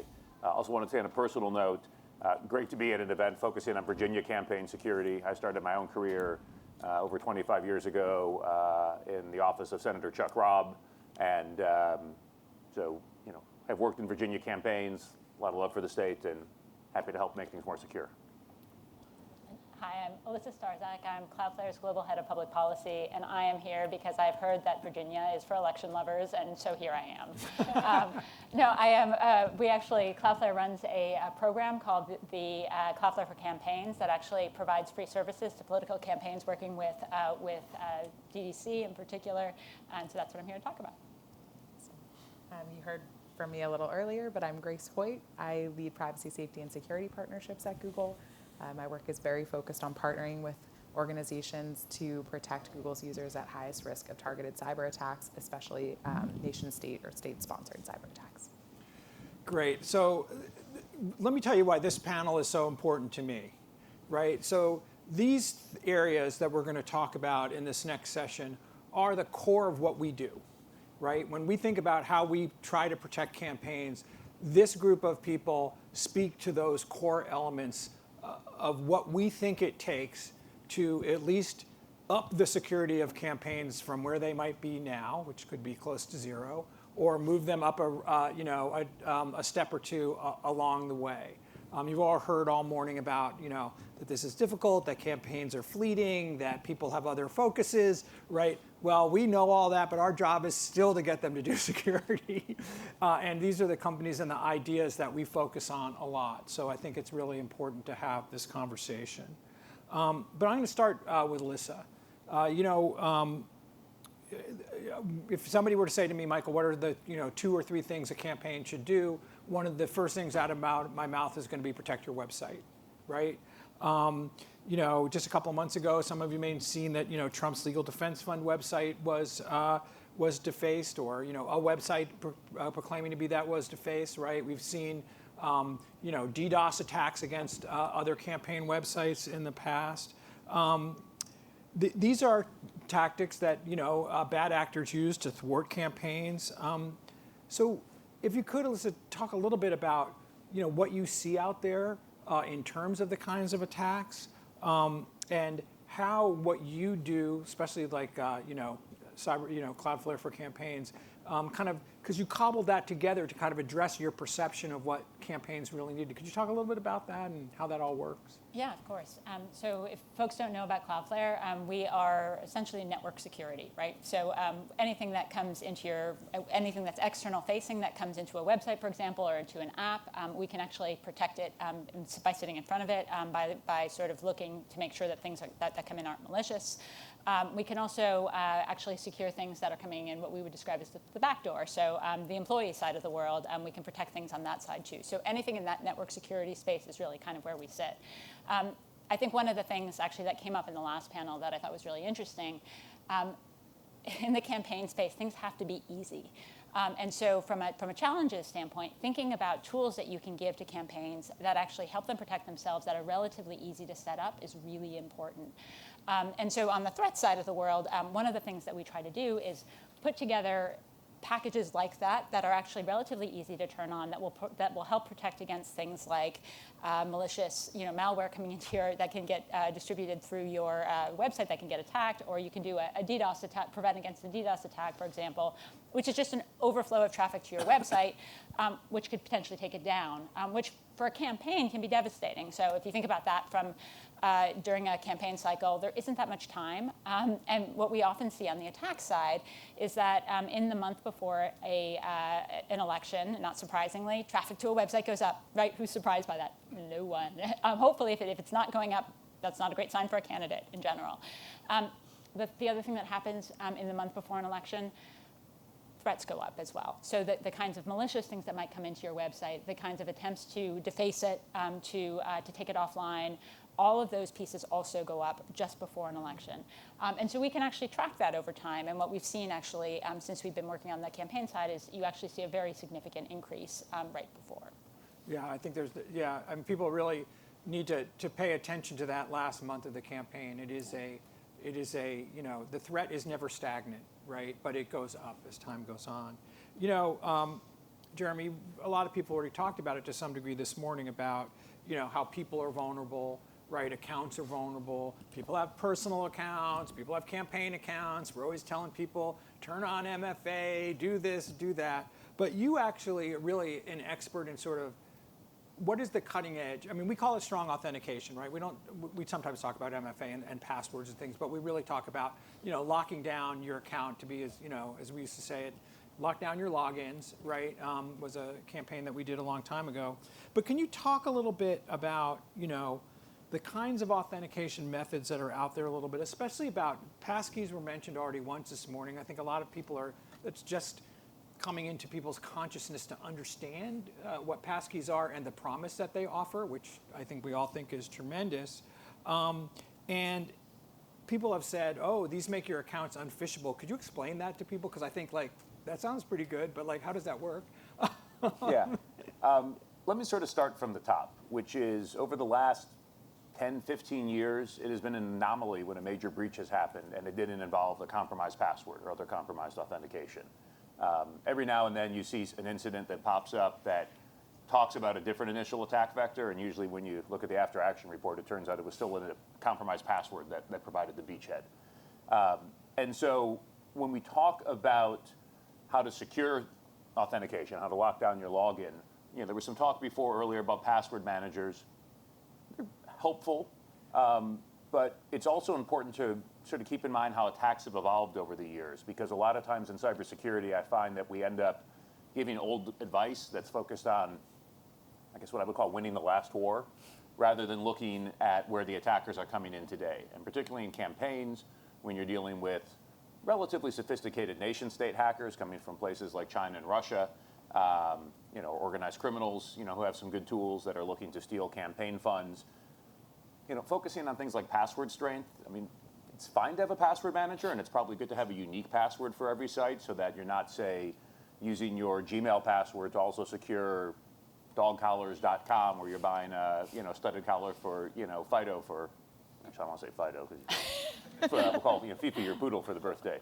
And then that site gets hacked because it's got lousy security, and they go, oh, it's Michael at gmail.com. Hey, let's plug that username and password combo into Gmail account, and a lot of people reuse passwords everywhere. So it's good to have unique passwords different places. But the reality is that the old guidance we've given people on strong, unique passwords is kind of useless, in that you can have a 16-character password with all sorts of special characters. The attacks these days aren't trying to brute force those passwords. They're going to phish you. So you're going to get something that looks like it's from a site that you trust. You'll click on it. You'll be asked to enter your password, but it's actually a phishing site. You can have a 60-character password. I'll probably mess it up and not type it right, but if you're capable of entering it, that password gets phished. And so password strength, password uniqueness doesn't really protect you the way that it used to. Then we started telling people, okay, lock down your login. You can get an SMS code. Guess what? Those are phishable as well, because if I can convince you to type in a 16-character password, well, those little codes that are only good for 30 seconds, whether I text it to you or whether it's coming from an app on your phone or a standalone token, 30 seconds is plenty of time for a halfway sophisticated attacker these days to also phish those codes. We started going to things with apps that give you a push notification, pops up, Jeremy, you're trying to log in. That's a way to automate phishing attacks. In fact, the Cyber Safety Review Board that CISA established published a report 3 months ago, I think, where they were looking at the Lapsus group attacks, which was not even a very sophisticated group of attackers. It was mostly kids messing around, teenagers, who got into a lot of what you would have thought would have been pretty secure and sophisticated companies last year, mostly by using what people would call prompt bombing attacks, where those prompts come up and say, hey, are you trying to log in? And you click yes to make it go away, and then bingo, they're in and basically own your entire company. The one thing that can block those is what we call phishing-resistant authentication. And in fact, the one company that stood out last year in Lapsus was Cloudflare, who published a blog that said, hey, it turns out, because this was involving social engineering, one of our folks actually fell for that too, but we're not using the push notification. We're using FIDO security keys. So these are unphishable because they're based on cryptographic proof of possession. So just by the way, what I'm holding up is called the YubiKey. It's a FIDO security key. I keep this in my keychain all the time. This is everything I need in my life. My car keys, my house keys, my shed key, and this is the key to my digital life.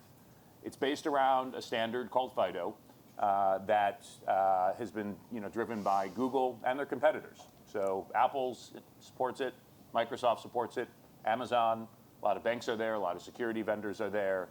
And basically, I use this as a second factor for almost everything I log in beyond the password.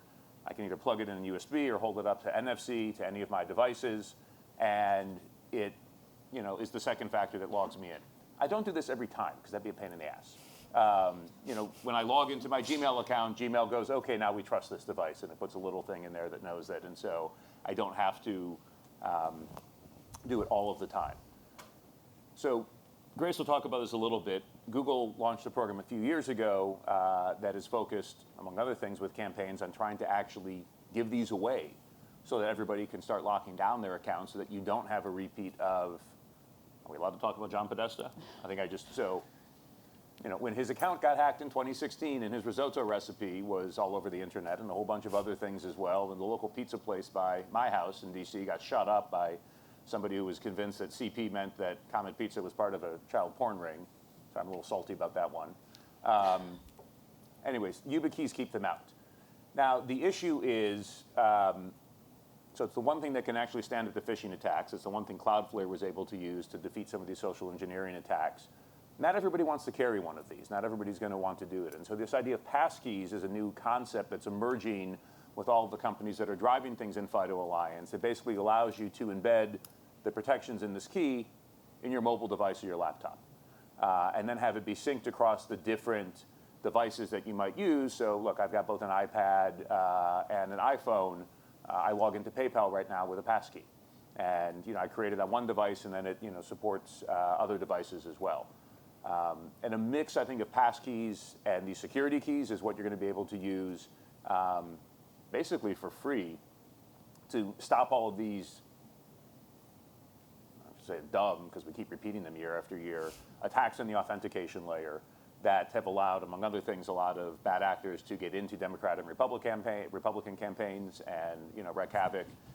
So that, I think this is sort of the most important thing is don't just use MFA, use phishing-resistant MFA, and this is what keeps the bad guys out.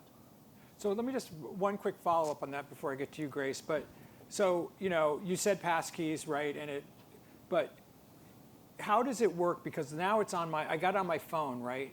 So that's great. And then my phone talks to my service provider, right? So that's great. Yeah. So that's where it gets, but there's an extra protection there just getting into your phone, right? Like that's how it builds on layers, right? Yeah, so the easiest way to think about FIDO is that it is the standard that enables you to deliver really strong unphishable authentication with a lot of different user experiences. So the YubiKey I was holding up before I use with a password, and it's a second factor. On my device, I might not need a password at all. I can instead have passwordless authentication that's both easier to use and a lot stronger. Sounds like the holy grail in this space. It kind of is. Because the first factor instead is using an on-device biometric match, which, so my phone would be Face ID. Actually, I've got a Google Pixel. I use fingerprints instead. You match it on the device. Now you know that it's me. You've had biometric authentication, but it's not off somewhere in the cloud. It's just done on the device. That then unlocks a cryptographic key. And it's a unique key for each device. So, the key that I have in my pocket, I've got 2 different Gmail accounts. I've got a GitHub account. It unlocks my Apple accounts. It unlocks my Microsoft accounts, a few others as well. It's a different key pair that's generated for each of the services that I'm logging into. But what's nice about it from a user experience, particularly if you start to get into the embedded model where it's in your device rather than have to carry around a second key, is you've killed the password. You can now log in with, all the user things they're doing is using, say, Face ID or a fingerprint match. And then the cryptographic magic that actually keeps you secure happens behind the scenes. But you don't have to think about that, which is great because we keep rolling out MFA solutions over the years that start with a password, which everybody hates. And then we make it worse because we say, now you got to do something separate. Or now we're going to text you a separate code and you've got to add a second password. It's about the worst user experience you could come up with. So with FIDO and passkeys, what you're now seeing is you can actually go passwordless in a way that is much more secure than any of the other types of authentication solutions that are out there. And for those of us who have been doing this a long time and have heard the promise of passwords going away and have been reluctant to embrace that ever happening because it was said for a decade at least before it really became reality, we're very thrilled with these advancements because we do think it is like really strong authentication, protecting your accounts is the number one thing that everybody has to do. Right, it's the number one thing, and it's been that way, I think, since the dawn of time on the internet. Grace, we talked about security keys. I'd love you to hear you a little bit more about what Google's doing in this area and APP for sure. But it's not just the security that we try to get people to do. The security that's in the platforms are not just these keys and logging in. It's much more complex than that. And I think hearing some more about just kind of the platform level experience and how we secure campaigns in that realm, I think would be really important for this audience. Yeah, absolutely. I'd be happy to. And also, more importantly, you're telling me not everyone on the FIDO Alliance has a dog named Fido? I mean, wouldn't that be the natural? But I'd love to speak about the platform security as well as the particular efforts we have for high-risk users. But I did also just want to add on to the passkey conversation. What I love about this is it's such a great example of cross-industry collaboration where this FIDO Alliance standard really, it is all these companies coming together to make that work for an individual anywhere they go online. So I'm super excited about it, the user-friendly nature, and obviously that that key is stored on your device. Because I think we get questions about that from high-risk individuals, like, oh, my Face ID, my fingerprint, it's like that's completely on your device. But what I also love is that sites and apps are now rolling this out. So, and as was discussed on prior panels, that ring around, like, say you're a candidate, you think of them as like the ultimate high-risk individual in a campaign space, and then there's that sort of ring around them, friends, family. Something like passkey is a really great way to like raise that bar for everyone who may not even think of themselves as high risk or want to take that step of adopting the security key. Now, having said that, I do, of course, want to talk because security keys are still important, and we do a lot of programming there. But just a few other anecdotes to add on passkey, and thank you for that great explainer, because I think I'm also learning, okay, how do we talk about passkey? How do we think about this in the context of the many types of multi-factor that exist and why it is so superior? We have actually been doing studies for like the past 6 months on Google users, because we did enable passkey for Google accounts, and it's about 40% like improved speed in user experience. Just that's we'll continue to track that feedback from our users, but basically people love it, so that's really great. In terms of on the platform side, to answer your actual question, yeah. So I think Charlie spoke a little bit about this earlier, but we believe at Google that your product should be secure by default, right? That's our job. So there are going to be many, many types of threats that we have teams like our threat analysis group actually just wiping out that threat before the user should never experience that. That should just be happening in the background. So something like blocking 99.9% of all phishing and spam is happening automatically on the Gmail product, or something like a password manager that's so well integrated into the Chrome browser that it's not like, oh, do I have to go do this extra thing? So we try to just raise that bar automatically. Having said that, there are, of course, folks like in the campaign space where we recognize there's a need for stronger security. They're usually targeted by nation-state bad actors, this kind of group of folks where we do want that unphishable technology of security keys, and to give them a chance to enroll for free in Google and say, hey, I'm self-identifying as someone who is targeted. I want the strongest you can give me. So for something like the Advanced Protection Program, that includes increased protections against malware, that includes the security keys that are that unphishable tool, and it also includes restrictions on releasing third-party, your Google data to third-party apps. So like the random example I use is APP is probably not going to want to let you check, like, yes, take all of my photos to like this thing you downloaded to use one time. APP is actually going to forcibly prevent that. So it is a slightly different user experience, but for these really, really high-risk individuals, we feel that, who've opted in, we feel that that is something we should be taking that step to protect them. And I would also venture a guess that there are folks in this room who have probably received our government-backed warning emails from our threat analysis group. And so that's another sort of proactive measure where we'll notify someone if there was a nation-state sponsored bad actor identified by our team, and we will encourage them to enroll in advanced protection. Having said that, all of this is well and good, but if someone receives that email and they don't really have context, maybe they don't even use multi-factor, like typically that's where a lot of this partnership and training and engagement is so important.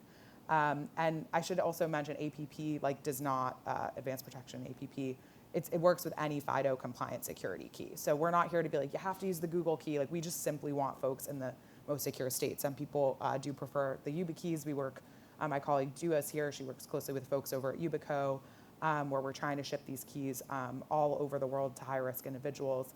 And then obviously Michael and team getting those keys and putting them in real hands of campaigns is super important. So I think, all this technology existing, I think, you talk to maybe some PMs and they're like, well, something like passkey is so seamless. People are just going to start using it and they don't necessarily even need to know it's protecting them so well some of the time. Sure, maybe that's fine for someone who's not a high-risk individual, but if you're constantly thinking about, oh, is my campaign targeted, or you want to be educated, informed, and proactively choose those decisions, and also set that standard for your campaign organization. So, yes, I mean, automatic is great, but there's also that conversational piece that needs to happen. And another piece of that that's really helpful for us that I should mention, especially thinking about, I can't say anything officially yet, but we have a lot of things in the works on the workspace side based on feedback we've gotten from Michael and team. Just getting that constant feedback loop from those engagements, so we make sure that these products are actually working for folks. We've talked so much about the problem of shared accounts or campaigns spinning up really fast and down. Workspace is such a popular tool for campaigns because it is in a box, super easy, but how can we make that even easier? Because the person who's the first to use the admin console in a small campaign is could be just someone's family member who's getting the email set up. This is not, they should be focusing on doing their job. They shouldn't have to be a security expert just to run a campaign. I think, that's part of what we talked about today too, of this shouldn't be dissuading people from getting into this space. It should be really that easy at the platform level. So Grace, let me just do a quick follow-up, because I think, I think that's all fantastic. But and I know, and we love the work that you do with us. But I asked Charlie this question too, because I know you do work with people all over the world on this issue. Because just talk a little bit more for me about, this concept of the high-risk users, and who in your mind are the high-risk users? Because, and then what other, just if you want to talk about any other groups you work with, I'd be more than happy to have you share that. Sure. Yeah. Thank you. I mean, I think. Well, first of all, campaigns are so important, and I know this has been discussed in different words today, but as the tip of the spear for everybody else. So we care so much about high-risk users, not just to protect them, but because probably whatever they're confronting is a threat to every single person that is online today. They are just in the unfortunate situation of being that group that gets hit first. And there are other high-risk groups. And when I speak about high risk, the team that I work with is very focused specifically on nation state attacks, but there are obviously financial crime, there are other types of fraud and abuse that happen, hacktivists and things like that. But for us, we're really looking at campaigns and folks in the political sphere, so because not just restricted to campaigns, journalists and activists. And then a lot of folks with just access to sensitive data choose to enroll in advanced protection. So you're an executive at a bank and you have really strong security protections on your enterprise side, but you have 2 personal Gmail accounts, and they, you feel like you've maybe shared those all over the place, and now you're kind of saying, maybe I actually want to secure that, because there's, we actually did the same study Charlie referenced, found that journalists and folks in the political space, less than a quarter of them are only using workplace administered devices to do their job. So we're very, very concerned with that personal account as well. For these types of folks. In terms of other organizations we're working with, I mean, the International Foundation of Electoral Systems is a great example of a group that has relationships globally. They're based here, not 10 minutes from here, but they operate in countries around the world. We're working closely with a lot of news, or Internews is a great committee to protect journalists. Because for us, we're not always the right group to engage. If you have a trusted organization like DDC that you're coming to with these questions, DDC, you tell us what you need, what information's helpful, what product is helpful, but ultimately you should be engaging with them on everything they do online. People don't just want to hear about the Google tools, they want to know, okay, what can I do with Cloudflare, what can I do on Microsoft and Meta and all these different things. So to us, that's very important, because we don't want to just be hitting the Google piece. We want people to actually feel that wraparound support. So we're very grateful for your team for doing that. Oh, well, thank you. And we also count on other people to send the message for us, right? Because building trust in the political space is really hard, right? Let's be honest, right? There's not a ton of trust anywhere. And so getting people to do security measures is partially based on trust, right? If someone I trust tells me that this is important, I'm probably more likely than to have a third party trying to convince me that cybersecurity is important. So we count on all of you a lot to help us send that message, to make sure that people verify it. So, we're actually almost down to the end of our time here, but I think one of the biggest hurdles that we face is, to your point, is having campaigns know the resources that are out there. So how do we work together to continue to build this resistance, right? Well, cybersecurity, FYI, is always about resistance and resilience. It's about trying to prevent the bad things from happening as much as you can, but also being able to bounce back as fast as you can, bless you, if something bad does happen, right? That's one of the foundation building blocks of cybersecurity, for those of you who haven't been around cybersecurity a lot. So for people who work in this space, how do we get to all these campaigns? Like, what should everybody out here be doing so that we can? I mean, they're all here today. Many of you probably already interested in cybersecurity, interested in campaigns. How do we activate and get everybody going so we can get this done? Any ideas? Any pie in the sky ideas? They don't even have to be achievable. Let's just get them out into the room. I think what I'm just thinking about sort of the DDC from the beginning. I feel like it's grown since the very early days that we actually heard about it here today, right? And some of that has been people in the political space, frankly. So one of the challenges with campaigns, of course, is that they end. So you have a lot of candidates who don't win. Those candidates may not remember their own experience, or they may bring their sort of their world of experience that they take on to other things. And I think what you see in the people who do the infrastructure side of that, so who sets up the website, who does the security on it, the more you can get to that group of people and establish some long-standing, hey, these are the things that will happen in your next campaign too, the better off we are. And I think we're seeing some of that on the political party side, where political parties have recognized that, hey, for all the campaigns that I might be working with, we should encourage them to do things. We should encourage them to go to DDC to get tools. I think there's a lot of information that you can get out that way. But I hope there's a pie in the sky moment where it's just everybody just knows that they have to have tools on that. They have to have all of the things in there for their protection. Well, I'd say what I love about the work DDC is doing is they're working with industry leaders to make sure that whatever infrastructure you're using to run your campaign digitally has security built in, rather than something that you have to figure out how to bolt on later.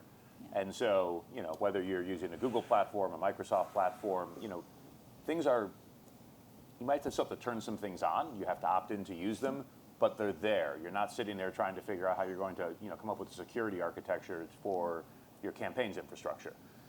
And so, look, I love the fact that there's ubiquitous support for FIDO security keys, no matter what technology platform you're using, because it's a really easy thing that you can just turn on, and then you don't have to worry about somebody phishing a password or phishing a second factor.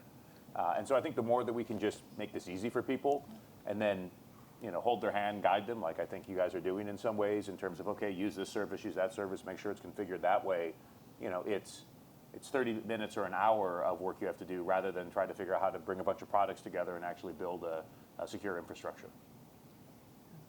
Yeah, no, there's no doubt we have work to do.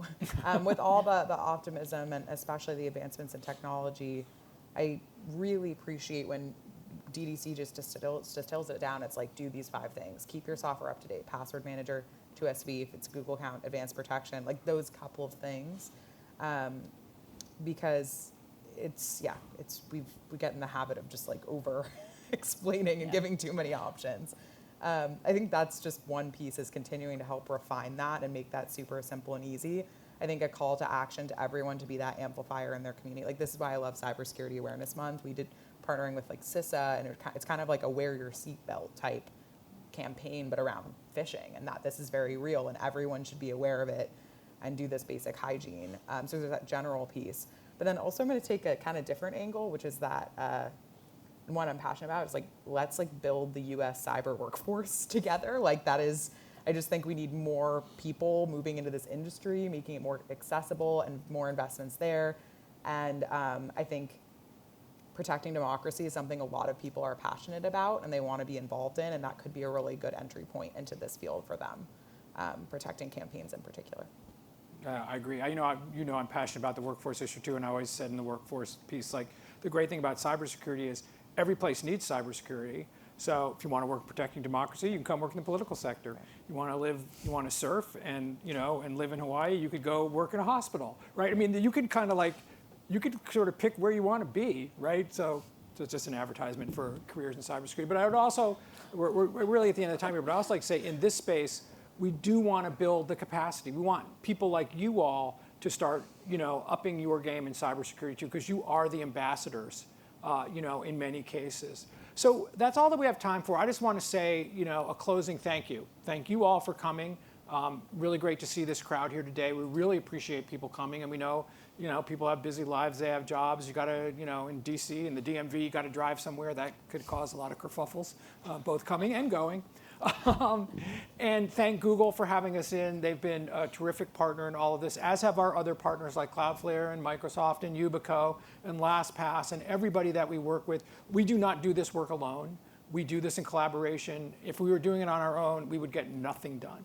So we also collaborate with many of you directly in trying to get this work done.